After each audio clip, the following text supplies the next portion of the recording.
আসসালামু আলাইকুম গাইস। তো আমার পেটে অনেক খিদা লাগছে। তা আমার খিদা লাগলে আমার বাসে জার্নি করা আমার কাছে খুবই অনেক কষ্টকর কেমন জানি লাগে। বমি বমি ভাব আমার এমন আসে। তারপরে পেট ছিল খালি কাজের বাসাতে, তো তাড়াতাড়ি করে কাজে আসছি, বাসায় আসছি। তো আমি মনে করেন অনেক খুবই ক্ষুধার্ত। তারপরে আমাদের এক খালা আছে, শরীয়তপুরের খালা, বিরিয়ানি বিক্রি করে ১.৫ টাকা করে প্লেট।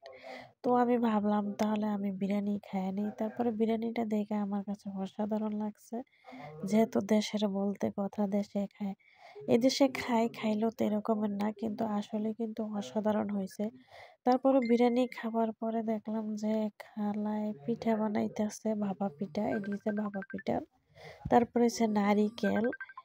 তো আমি হাত দিয়ে সবগুলাতেই আমি দেখছি। দেখার পরে গিয়ে আমার কাছে এই হয়েছে আপনার ভাপা পিঠার চাউল।